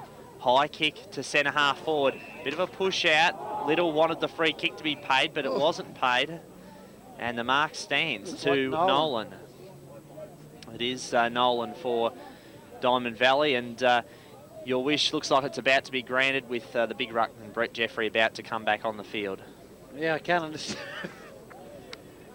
As I said, I thought Jules and Jeffrey had both serviced their side well, and you would have started with them. Nolan comes in, chips it over the goal umpire's head. Gee, and he's got it. Back in it. Yeah, takes someone to 10 goals 8, playing 13 goals 8, 18 points. They still got to kick another goal to get in their 3/4 time deficit. As we see Danny Sexton come up to talk to Brett Jeffries, give him a pat on the back and tell him what he wants him to do. As we see, it's Blair Harvey comes off the ground. A rover for a ruckman. That's an interesting move. Yeah, bit of a strange change there. Harvey coming off and Jeffrey on, but as you said, they need to get Jeffrey back into the action, but he's not in the ruck though. Okay, once again, it's Diamond Valley who win the hit out, but don't get the ball out of the centre. I think they've won every hit out for this quarter, but haven't really broken, only had 1 win out of the centre. No, Jeffrey's in the ruck now. Dean's done a good job of winning the ruck contest, but certainly the Crummers have done well in the middle for Eastern. It's been an exciting start to this last term for them as Slater fed it out to McCormick. High kick by McCormick. Murphy floated through the air to take the mark. Couldn't quite take it though. Good defence there from Diamond Valley. They clear out of defence. Pushing the back. Paid downfield there against Stelazic. Absolutely ridiculous. And it was on House. House fell over and the guy tripped over that House who was on the ground. Little kick there by Watson. Short pass to the pocket. Chance at the back there for Cassidy. And Cassidy just found the boundary line in front of the old scoreboard here at Donvale Reserve. It's 13 goals, 886 for Eastern, playing Diamond Valley, 10 goals, 868. 18 points the margin. That was the deficit at 3/4 time as well. As quick kick comes clear from Donati up towards the wing. Spills over the back, Stelazic. He's always dangerous in this situation. I ran it on this occasion though. Handball eventually came out to Saddington, or to Pepiat in fact. Fed it back to Grossman. Grossman runs his full distance up towards half forward, but Slater's back there to take the mark, and a well-judged mark by big Adam Slater. Slater takes the ball, chips it across the full back line, and he's got a teammate out there. He would turn around, we could tell you who it was. But he goes across there, and that looks like our little number 1 again out there doing a fantastic job all day. McCormick, he drives the ball up onto the half-back line, and a mark taken out there by Bazaglo. Bazaglo goes to half forward. He's got 2 players out there to aim at. He gets support at ground level. Goes back to Donati. Donati handballs back the old 1-2 as they drive the ball into the half forward line.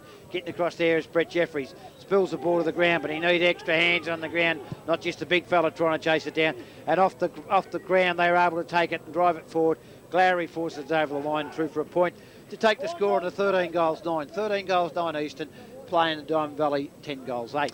That attempt at goal came from O'Donnell, Matt O'Donnell, and the kick into, looks like it might be McGee, in fact. Willie McGee. For Diamond Valley, who gives it all he's got with the kick up to half back. Player slipped over, that was Watson at the critical moment. Good teaming there for Eastern, up towards full forward. Strong tackle applied, good pressure, and the ball taken there by Haydock. who had a great first half, probably faded out of it a little bit in this second half. 15, 25, whatever they do these days.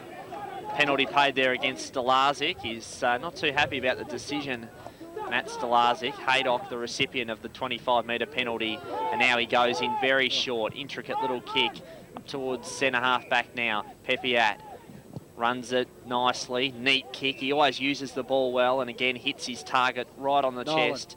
Nolan floats it to full forward, big barrelling kick, and it's well and truly off target. And disappointing effort in the end there from Nolan. He didn't give himself the best chance with that type of kick. Just sort of turned around and blazed around, trying to cover distance and get the ball down there quickly, but had plenty of time actually where he could have run a yard or two and made it. Fullback brings the ball in and a good mark taken there by the eastern side in Shears. Shears played both into the ground. He goes across the ground now as they run out the ball now through centre half back and drive it down the lead, but Pepiat's up in front and takes a mark in the centre of the ground for the Valley. He pushes the man off and the umpire says you can't do that. Shock and kick across the ground, but they make it the Valley through Ryan. Ryan feeds it off there and gets the ball, and eventually it came from Watson to Corelli. Corelli goes across to Martello. Martello should steady and try to aim at the big sticks, but he blazes away, and I think he's blazed right away to the outer side of the ground. It's out of bounds. 10-9-69 the Valley, trailing Eastern 13-9-87. Little short kick in comes in and mark taken there by Hart. Hart at half back drives the ball along to centre wing. We're out there, he's got his teammate. It looks like Bazaglo. Bazaglo, is it? Yeah, it is. Bazaglo on the outer side of the ground goes down towards centre half forward. Grossman from behind will take the mark because he judged the position better. And Grossman just outside half back. Dennis Knight coming off the ground, bit of a surprise in this last quarter as House takes the mark at just in front of the true centre half back position for Diamond Valley. He's had a terrific second half, House, and has picked up plenty of possessions in this second half. Up towards centre half forward, Nolan had it fisted away from him. Quick kick there by Jeffrey, just really threw it on the boot and floated it inside 50. Plenty of Eastern defenders back there. Hackett did well. Favian. He gets to it first, just inside the field of play. Kick was smothered, a terrific smother. Great defensive play there for Eastern, and it was a fine effort there. Looks like it might have been Shears for the Eastern side. He's played a lot of the game at that end of the ground, hasn't he? Last quarter and again this quarter. Okay, the ball comes back in. Big Slate's in there, can't take the ball. House comes out the back of the pack, tries to crash his way through the pack. Umpire says it's mine and he'll ball it up. I should mention too, that smother in fact was by Cam Taylor, and it deserves a mention because it was a terrific effort at a critical moment. Fantastic effort.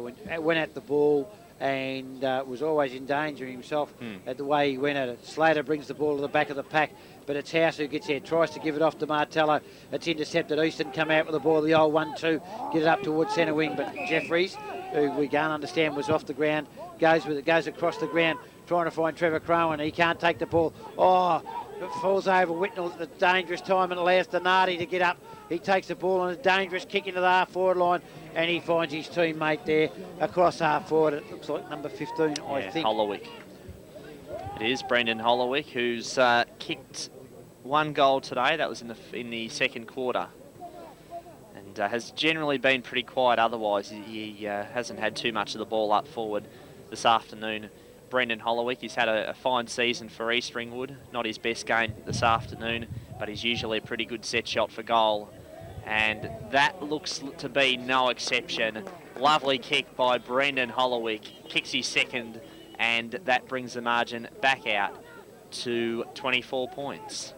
As we wait for the ball to come back to the centre, that'll make it 10 goals, 9-69 to 14 goals, 9, something or other.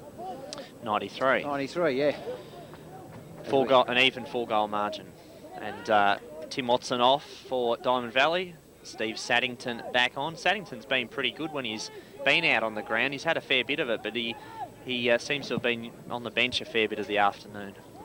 Slater has done a good job in the ruck in the last quarter, around the ground in particular, wins the ball out, but it's taken away by Whitnell. Whitnell towards half forward, and a good mark taken back there by Hart. Hart with a little chip pass into the centre of the ground, and that looks like Taylor, I think. McCormick. McCormick, was it? Play straight on out towards half forward, a great kick out there Ball knocked to the front of the pack. Who's going to be first there? Pepiat tries to take it. He gets support at ground level there by his teammate in Cristoforo. Drives it to half forward, but it comes back out. Easton standing solid in defence at the moment. Drive the ball back into attack. Grossman forces his opponent under the ball and takes a very good mark. And Grossman's played a good game at half-back. He centres the ball up for Whitnell, and Whitnell marks it at the true centre half-back position. Got no one to go to. Jeffries is short in the centre, so is Corelli. But he goes longer down towards Nolan out, and Nolan takes the mark, feeds the handball off over the top there as they go through, and it was Ryan. Ryan runs the half forward. Oh, it's a funny kick. It was always swinging out the wrong way, but it came back to the right way, and that takes them on to, I think, 10 goals, maybe 11 goals, 9. Playing 14 goals, 9, 18 points behind the Diamond Valley, and good work through the centre there in the way the players run. Well, he's been pretty handy since he came on, Ryan. 2 good goals in this quarter, and that was a fine effort on that occasion to bring the margin back to just 18 points, as it has been for most of this last quarter.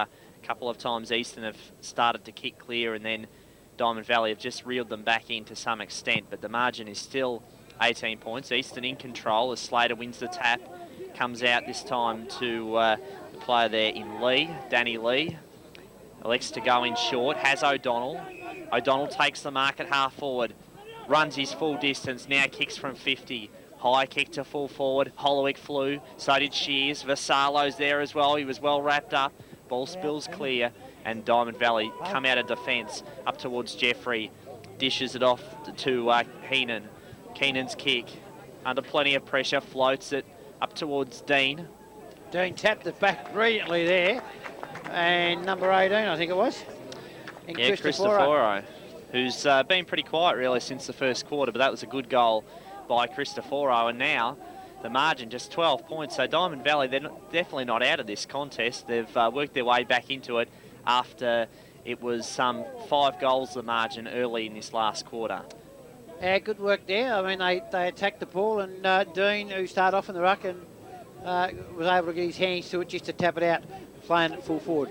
Jeffrey wins the ball, but every ruckman that's won the ball, it's the opposition who have taken it out of the centre. It's Easton who drive it down to half forward. Grossman goes at the front of the pack. He gets built. Coming out is Pepiat. Pepiat gets it to Whitnell. Whitnell stands and delivers to centre half forward. Who's in front? Nolan. At the back of the pack, it's picked up and snapped by Arnold towards full forward. Cristoforo, it looks like, back there, and the ball bounces through, did it? Oh, no, he's saying it's a point, the goal umpire. I don't know how you could say that from where he was, but I thought it bounced through the players. Maybe it touched one of them, but he didn't say touch. He just said it was a point, and he was standing in the middle of the goal square. Well, he indicated that, yeah, the kick was off target, but didn't seem to be, as McCormick dropped the mark. Chance there for Whitnell. Could kick the goal from here. Nah. Fires at the goals, but he's off target. And I thought, should he have gone back then and had a shot? Because he should have. You know, you wouldn't kick a distance, a player like Whitnell, and it takes him on to, you can't kick on too early, the goal umpire said. You've gone over this, what are they? I think Whitnell just thought he had enough time to... The Easton runner there. Free kick against Easton as the runner was in the 50-metre thing as the fullback was trying to kick out. So it comes out to a kick by the Valley from centre forward, and Brett Jeffries. Not quite the player I would have liked it, but I think Whitnell should have stayed. It's 12-11-83 playing 14-9-93, and Brett Jeffries has got to have a shot from there and Slater's right on the goal line. The big fella waiting back there, the ball will drop short, and he's got no one to compete against, and he just comes out and takes the mark. And I can't understand where Dean was and why he didn't get back there to put a contest on. Well, little Arnold then had no chance against Slater, that's for sure. Slater brings the ball out to half back, and Easton have taken the mark out there, and it's our old number 8, O'Brien, who's played a great game. He centres the ball up. They take the ball. Oh, you're caught. That's holding the ball, umpire. And Whitnell this time won't get a chance to play on. He'll have to go back and take the kick. Great tackle on Luke McCormick. McCormick's really done nothing wrong today, but on that occasion, it was a great chase down by Whitnell. Showed good closing speed, and it was the perfect tackle really in the end. Gave McCormick no chance to dispose of it. Whitnell from the true centre forward position. The left footer will come in, and with the left footer swing, we'll see how he goes. He doesn't run straight, but he runs on the angle, but he hooks it back the right way. 13 goals, 11-89, 4 points behind the Valley of Easton, who are 14-9-93. And I don't know how far we're in the last quarter. I meant to start my clock, but I didn't. 2 goals for Shane Whitnell, and a terrific goal that time from a long way out. And the margin now just 4 points. What a finish. Makes amends for that play on. Well, the deficit 4 points. It's going to be an exciting finish as we've got Jeffrey going up in the ruck against Slater. It wasn't a great bounce that time by the umpire. Chance here for Easton. O'Donnell's high left foot kick. Murphy the target. Shears came over the back, couldn't take the mark. Murphy was strongly tackled by Pepiat. Chance there for Julia at ground level, couldn't gather it in. Well played by Grossman, fed it out to House. House's kick to the wing, but a mark taken back there safely by Adrian Little, and he'll just slow play down with a neat short pass there to McCormick, who also elects to go in very short to Donati, and it looks as if Easton will just try and slow the clock down. They, as we don't know how much time's left, but certainly there can't be too much of it. They would know as he drives the ball from the centre wing, slips over as he kicks, but it still gets it to centre half forward. Grossman in front, can't take the mark. No, it wasn't him, it was McGee. Ball forced to the ground, umpire will come in and ball up as they're all over the top of it. Not every single player out there would know how much time's left. Nah. But certainly they do seem to be trying to ice the clock a little bit, but they have it inside 50, so Easton in the box seat. 4 points in front. Slater against Jeffrey. Ball socket off the ground.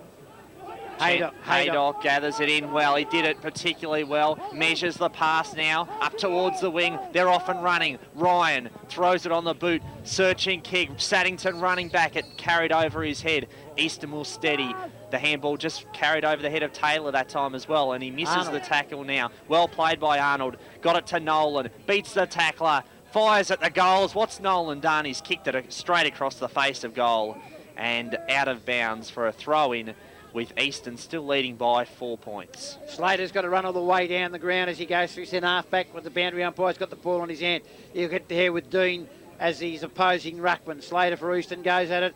Dean grabs the ball out there, has to get a kick away quick. Ball spills off the pack. It's picked up and it's a point, I think, to the Valley.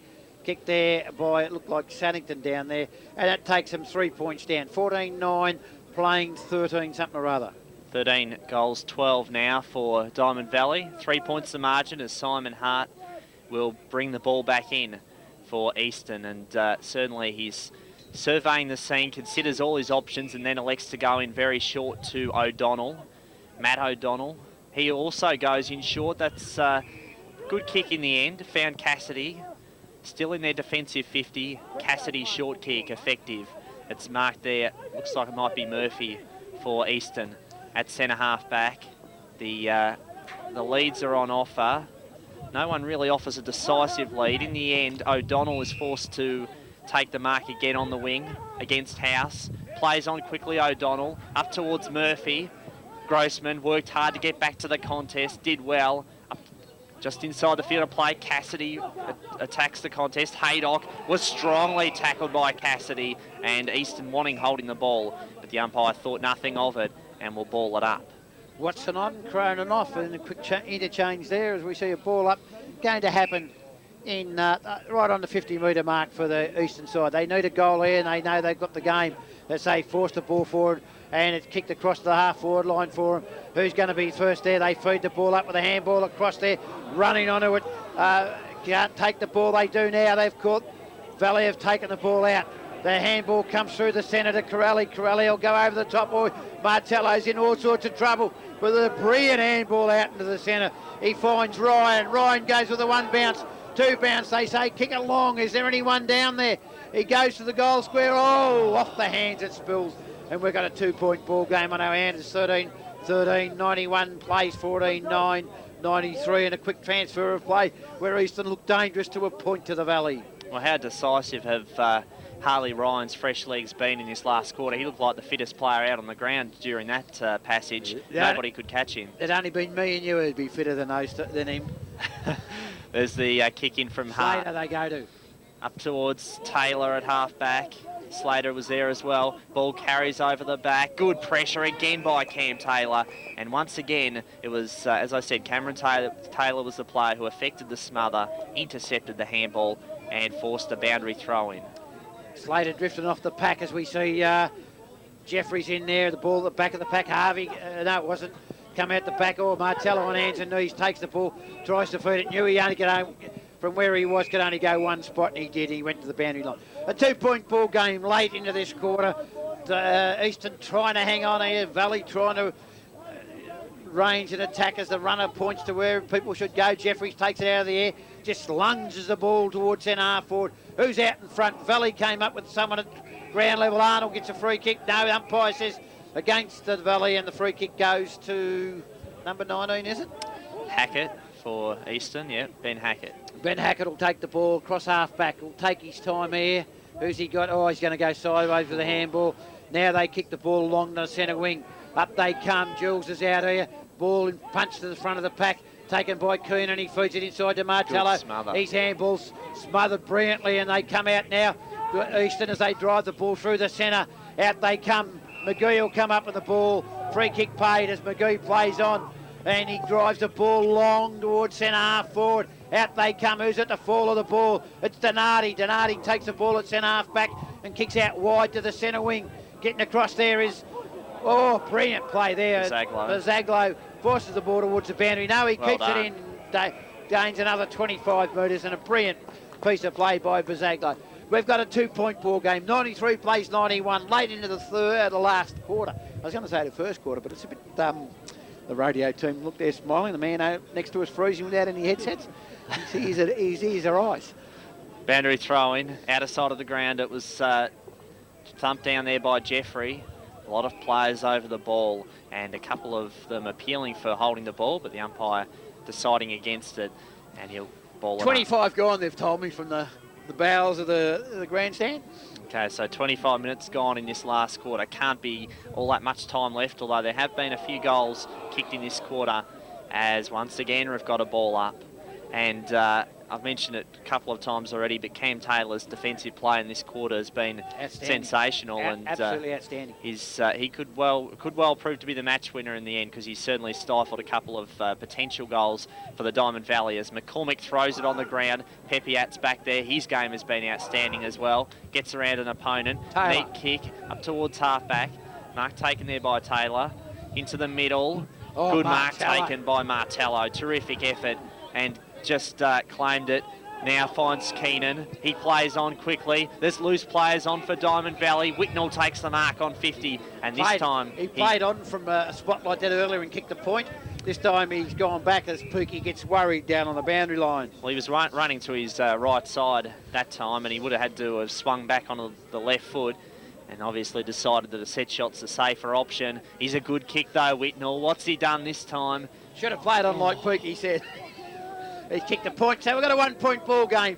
13-14, 92, playing 14-9, 93, as Eastern hold on. 26 minutes gone in this last quarter, and they know they're in front, and they're the ones that are holding the ball game at this stage. Fullback hasn't been told to hurry up yet, as the out umpire runs in there and tells him to go quickly, and he does now. Deep into the back pocket, he kicks the ball out there, and the mark is taken down there. It looks like Ames, I think. He kicks the ball out of bounds in the full umpire. And number 5 will have to give it up to Whitnell, who's a bit further out than he was before, so he won't be able to kick a goal from there, or even a point. But a point would be an interesting situation, wouldn't it? Is it a golden kick Certainly game? Would be. I'm not too sure about that. So Mungle Torp goes towards the centre half forward position, bounces at the back of the pack, bouncing, goes to the boundary line. No, Ames keeps it in. Can he keep it in? No, he can't, and the ball goes out of boundary. Deep in the forward pocket for the Valley, hanging on to a 1-point lead as the team managers get ready to throw their boards in disgust, depending on which way the siren goes. 1-point lead, Eastern 14-9 leading Diamond Valley 13-14. Eastern come out of defence. The kick up towards Murphy. Out of bounds on the full. Pepiat to receive the free kick. With the breeze at this ground, it's the defensive side, really, isn't it? It is. So you need to get the ball on the other side to score. So Pepiat has the resulting free kick. High kick to the pocket. Nolan flew high. It was fisted away. A decisive punch to the boundary. And that was as effective as a kick that time. The boundary line was found by the Eastern defence. And it's a 1-point lead to Eastern. 14 goals, 9, 93. Leading the Diamond Valley. 13-14, 92. Ball comes into the back of the pack. No one's got it. Eastern's got it at ground level. Umpire blows his whistle and pays the free kick to the defender who was on the ground. And it looks like Yep, O'Brien. O'Brien, is it? Played a good game too, O'Brien. No, it's O'Donnell now. O'Donnell, is it? Oh, sorry. I thought it was O'Brien that had it. And he kicks sideways, and as we see, Lee now goes backwards as they're playing keepers off at the moment, and that looks like Shears back there. O'Brien. Is it O'Brien? It is. Well, I knew he'd get a kick sooner or later. O'Brien, last line of defence, goes across the face of goal, and across there it's number 22 this time in Little. Little deep in the back pocket. Takes the ball now, will chip it across the centre of the ground. Oh, bounces there. He's got to hand it off to his teammate. They go wide with a handball. Out wide as they now clear the ball through half back up to centre wing. Goes up to Jules' area. The big fella at the back. The siren goes. And it's a 1 point win. 14-9-93 to 13-14-92. Eastern Football League over the Diamond Valley. Grassroots football alive and well in the suburbs. With the match that they saw today, the Diamond Valley in the final quarter trail by 29 points, and they came back to make it a 1 point margin. Would you all put your hands together for the players from the Diamond Valley and the Eastern Football League?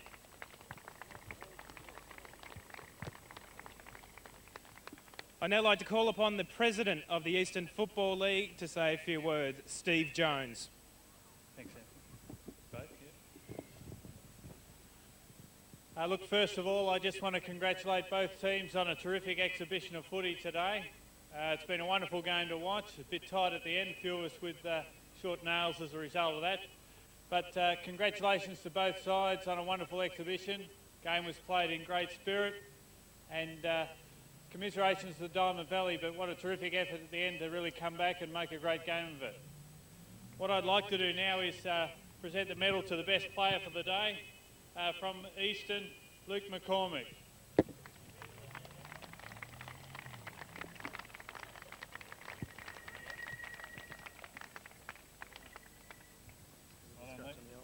Yeah, that's it.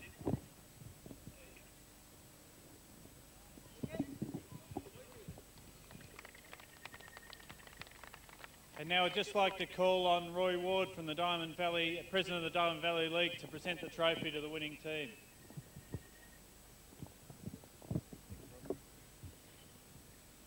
Thank you, Steve. On behalf of the Diamond Valley Football League, I'd like to congratulate Eastern on their victory today. At the same token, congratulate the Diamond Valley players for a magnificent game.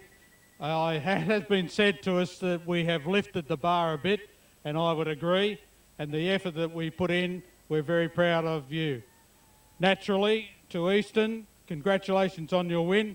And I'd now like to call forward the captain and the coach to receive the trophy.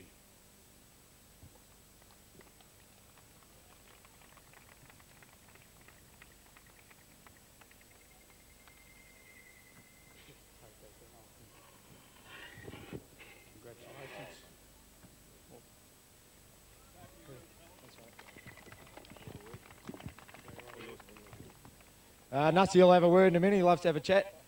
First of all, can I congratulate the Eastern Football League for putting on a great day, and certainly the people for making the effort, the support to make it a spectacle.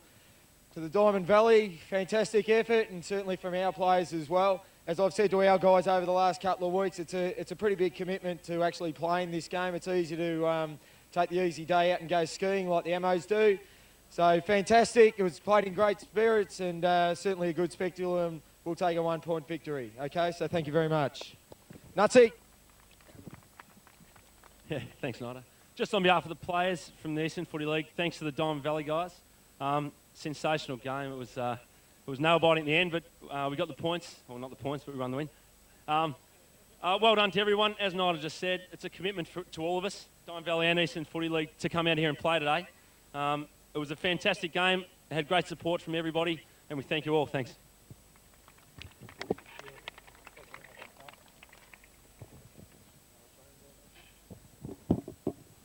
Ladies and gentlemen, that concludes the Interleague for today. Thank you for coming along and supporting Interleague football and grassroots football. Just a reminder that the Colts from the Diamond Valley and the Eastern Football League will be playing at the MCG at 11:15 tomorrow morning. So get along and support the Colts. But thanks for coming along and supporting Interleague football. Thank you.